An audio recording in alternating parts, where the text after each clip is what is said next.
théorie, l'ordinateur quantique existe depuis longtemps. Ce superordinateur tirerait parti des propriétés des particules élémentaires qui composent notre monde, électrons, protons, photons, ce qu'on appelle les quantas. Les informations qu'il traite sont des bits quantiques et ne représentent plus seulement des 1 et 0, mais des états de chevauchement de 1 et de 0 simultanément. Cela le rend plusieurs millions de fois plus rapide que les ordinateurs actuels et lui permettra peut-être de développer sa propre conscience. Mais tout cela n'est que théorie, car si l'on sait depuis longtemps que l'ordinateur quantique n'aura plus rien de commun avec les superordinateurs actuels, par exemple parce qu'il se composera d'un liquide, un grand problème demeure. Comment acquérir la maîtrise du monde étrange des particules? Les laboratoires NEC à Tsukuba au Japon. Le docteur Joshen Tsai se rend dans la salle blanche de l'Institut pour résoudre le problème. Avec son équipe, ce scientifique fait partie des 20 groupes de recherche au monde qui exploitent encore la meilleure approche de base afin de réaliser un ordinateur quantique.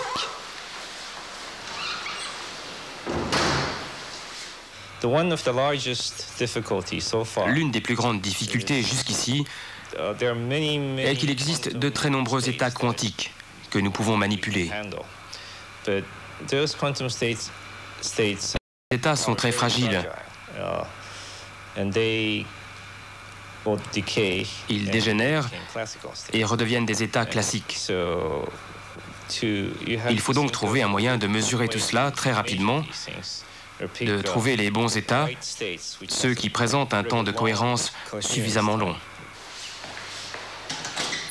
Le docteur Tsai semble avoir trouvé le moyen de maîtriser les électrons. Alors que toutes les approches antérieures cherchaient à influencer les électrons d'atomes ou de molécules isolés au moyen d'un rayon laser, il utilise un composé semi-conducteur. Cet élément, qui est fabriqué ici dans la salle blanche du laboratoire, se compose d'aluminium et mesure moins de 3 millièmes de millimètre. Comme une puce électronique, on a déposé des pistes conductrices miniaturisées sur sa surface texturée.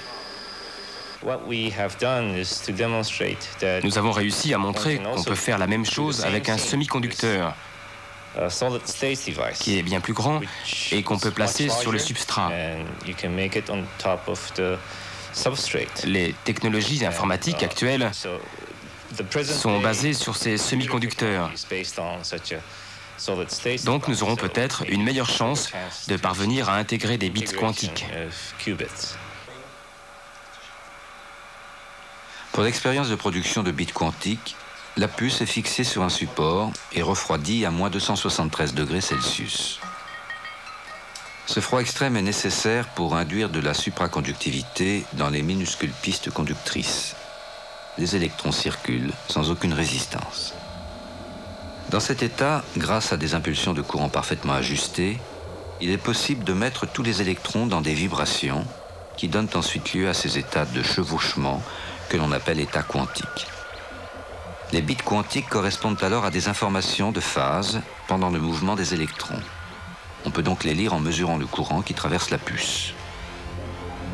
Résultat provisoire, un bit quantique, c'est déjà un début.